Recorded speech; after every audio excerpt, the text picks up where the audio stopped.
Assalamualaikum warahmatullahi wabarakatuh. Selamat pagi anak-anak. Bagaimana kabar hari ini? Luar biasa. Tentunya masih selalu semangat dalam mengikuti pembelajaran secara daring kelas 3B SD Negeri Bener Kulon. Baik, pada kesempatan pagi hari ini, Pak Guru akan belajar tentang pertumbuhan dan perkembangan makhluk hidup. Tema 1, subtema 2, pertumbuhan dan perkembangan manusia, pembelajaran yang kedua. Namun, sebelum pembelajaran ini dimulai, mari kita bersama-sama berdoa menurut agama dan kepercayaannya masing-masing. Berdoa dimulai. Berdoa selesai. Anak-anak, pada pertemuan kali ini kita akan belajar tentang 3 mata pelajaran yang dirangkum secara tematik di kelas 3B. Yang pertama adalah kita mencermati kosakata dalam teks tentang konsep ciri-ciri makhluk hidup yang ada di lingkungan. Kemudian, yang kedua, kita bermain adu kecepatan, berjalan merangkak, dan berlari. Nanti ada contoh gambarnya, ada bagaimana cara-caranya ya. Kemudian yang ketiga, kita akan belajar memahami arti gambar pada lambang negara Garuda Pancasila. Baik, sebelum kita mulai, nanti Pak Guru berharap setelah pembelajaran ini selesai, kalian dapat mencermati kosakata, ya apa tidak? Tentang apa? Ciri-ciri makhluk hidup yang ada di lingkungan. Kemudian, kalian juga bisa bermain, iya, adu kecepatan, berjalan ataupun iya, merangkak badan berlari. Kemudian tentu harapan berikutnya setelah pembelajaran ini selesai, kalian dapat memahami arti pada lambang negara Garuda Pancasila. Baik, kita ingat-ingat pembelajaran yang kemarin.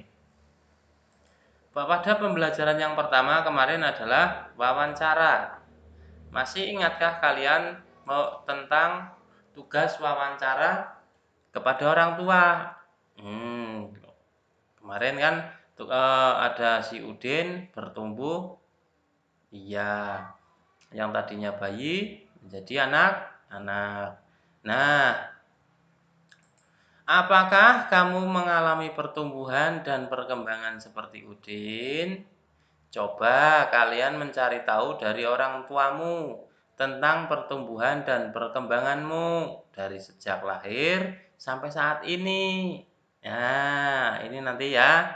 Nanti kalian cari informasi tentang kamu sendiri.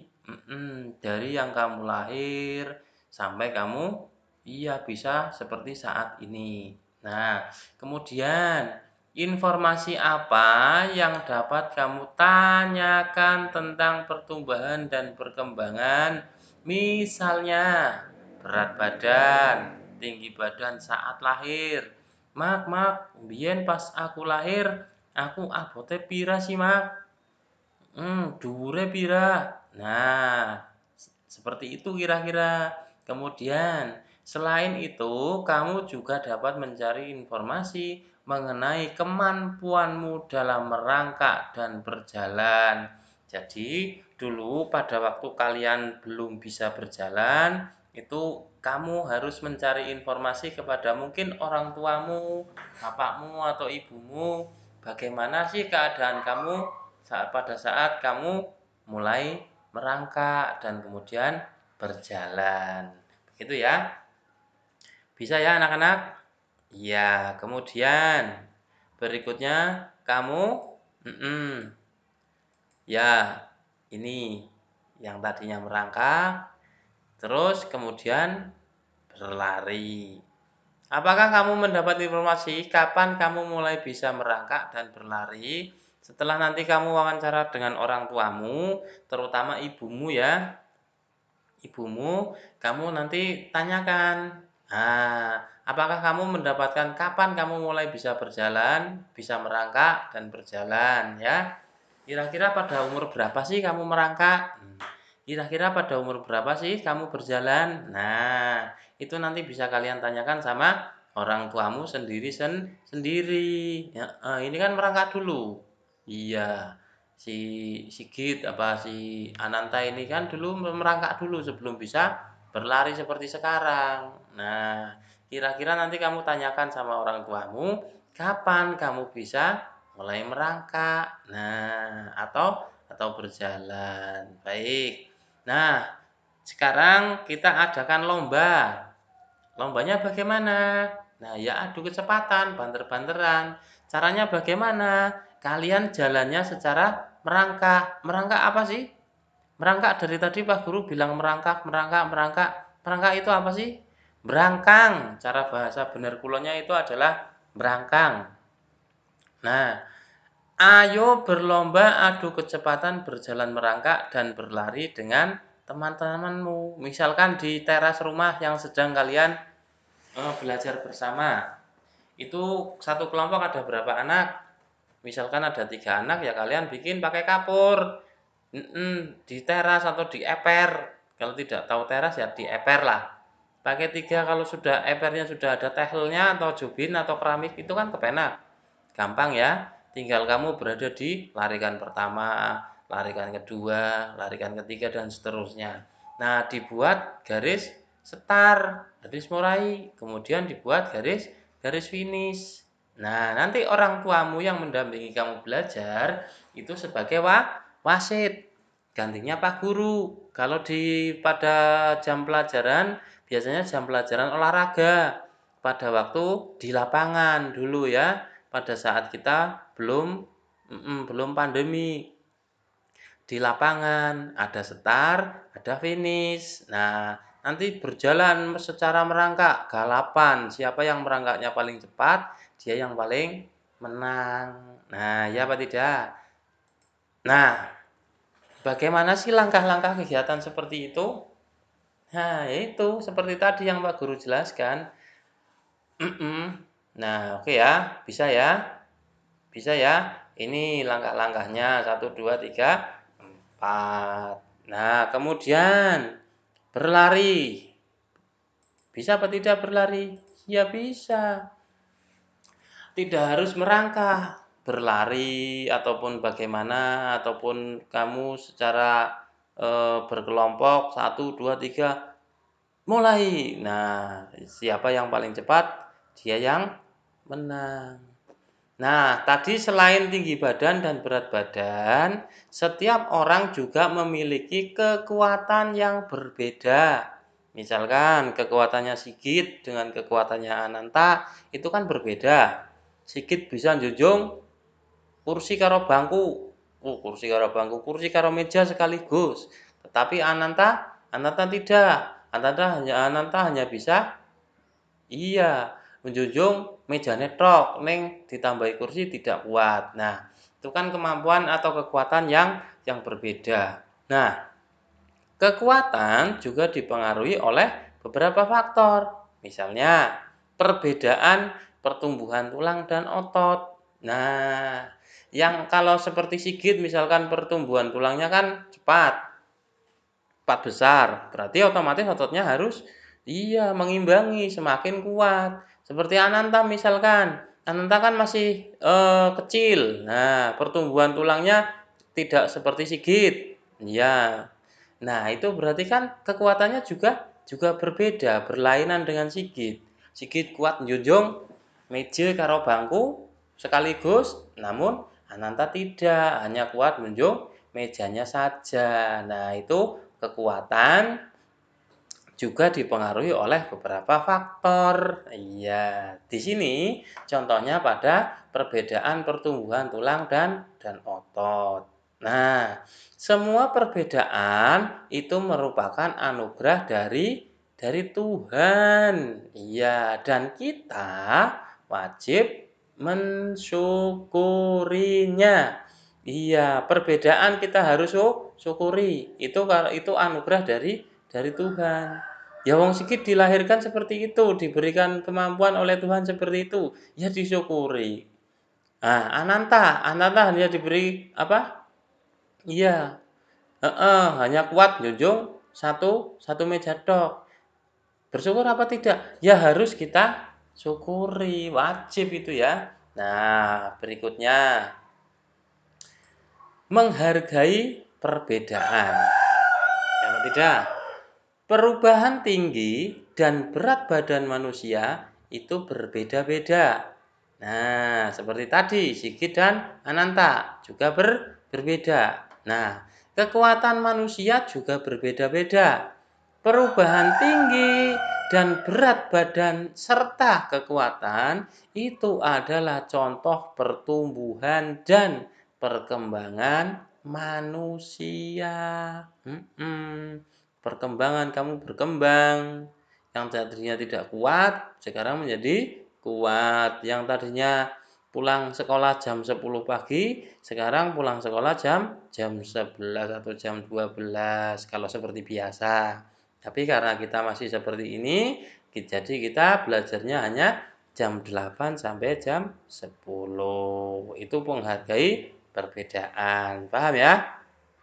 Nah, kemudian pertumbuhan dan perkembangan dipengaruhi oleh makanan, kemudian kebiasaan olahraga, dan faktor yang diturunkan oleh orang tua. Makanannya harus bagaimana? Iya, sehat, bersih ya. Makanan bergizi seimbang. Kemudian kebiasaan olahraga. Biasa olahraga apa tidak? Iya, kelas 3B selalu rajin olahraga. Pagi-pagi ada yang jalan-jalan, ada yang jogging, lari-lari kecil, ada yang sepeda-sepedaan. Sampai pada saat belajar saja kelas 3B masih berolahraga. Apa? Lari-larian, disuruh menyimak video pembelajaran, malah guyonan dewek, tinju-tinjuan, itu kan masih olahraga juga. Tetapi itu harus sesuai aturan. Di saat kita belajar, ya kita harus belajar. Di saat kita istirahat, ya kita harus istirahat. Di saat kita harus olahraga, ya kita olahraga. Nah, dan faktor yang diturunkan oleh orang tua. Ada faktor-faktor yang turunan dari orang tua. Iya. Iya, paham ya? Faktor turunan itu sih contohnya seperti apa? Ya, contohnya misalkan kayak Sigit misalkan. Sigit mungkin faktor turunannya itu badannya gede, besar. Walaupun kelas 3 dia sudah kelihatan besar, bongsor. Nah, itu namanya salah satu contoh iya, faktor turunan oleh orang tua.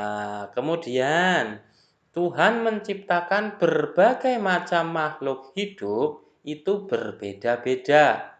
Nah, perbedaan ini adalah karunia karunia Tuhan. Nah, kita harus saling menghargai dan saling menghormati perbedaan. Iya, walaupun misalkan si Sigit apa ya? Besar, awaknya keker, kuat. Si Ananta misalkan kecil, ora wanian misalkan. Kon mangkat belajar kelompok B ora mangkat misalkan jaluk jujugna ibune misalkan. Itu kan salah satu perbedaan. Nah, bagaimana kita mensikapinya? Ya kita harus menghargai, menghormati perbedaan. Misalkan ada si A agamanya Islam, si B agamanya Kristen, si A kemarin baru merayakan Hari Raya Idul Adha. Nah, si B memberikan selamat. Selamat Hari Raya Idul Adha ya A. Nah, misalkan. Oh, terima kasih B. Nah, itu kan salah satu cara menghargai dan menghormati perbedaan. Paham? Paham anak-anak? Iya, paham ya. Nah, kita harus saling menghargai dan menghormati perbedaan. Begitu ya. Nah, berikutnya. Nih, sikap saling menghormati antar sesama termasuk pengamalan sila kedua Pancasila. Ayo, siapa yang hafal sila kedua? Ya, kemarin sedikit ya, sila pertama. Apa lagi? Nah, sekarang si Ananta coba sila yang kedua. Apa, Ananta? Mungkin dibantu oleh Wida, apa, Dak? Iya, kemanusiaan yang adil dan beradab. Iya, itu bunyi dari sila kedua. Bagaimana tadi? Kemanusiaan yang adil dan beradab. Simbolnya apa? Iya, rantai. Ini gambar rantai. Lambang ini menunjukkan bahwa bangsa Indonesia sangat menjunjung tinggi nilai-nilai kemanusiaan. Saling menghormati antar sesama, saling menyayangi, dan juga memperlakukan manusia lainnya dengan baik. Oke, sampai di sini paham ya? Paham ya anak-anak? Oke, kita simpulkan. Yuk, kita simpulkan. Dari pembelajaran yang pertama bahasa Indonesia tadi mencermati kosakata, ada pertanyaan apa tidak? Ada pertanyaan apa tidak? Oh iya, tidak ada. Nah, kesimpulannya pada pelajaran bahasa Indonesia adalah mencermati kosakata, ya apa tidak? Kalian cermat ya. Nyatanya tadi bisa wawancara dengan orang tua. Pada saat pembelajaran tadi, belajar berjalan atau merangkak dan berlari. Ada kesimpulan apa tidak? Adu kecepatan, ya, merangkak dan juga berlari seperti pada gambar tadi. Kemudian memahami arti gambar pada lambang negara Garuda Pancasila. Sudah sampai sila yang kedua. Kemarin sila yang pertama gambarnya bintang, sudah hafal. Kemudian sekarang sila yang kedua gambarnya rantai, kemanusiaan yang adil beradab, ya, juga sudah hafal. Sampai di sini ada yang bertanya? Kalau tidak ada yang bertanya, Pak Guru cukupkan pertemuan pada kesempatan pagi hari ini. Sampai di sini, banyak kesalahan Pak Guru minta maaf. Wabillahi taufiq wal hidayah. Wassalamualaikum warahmatullahi wabarakatuh.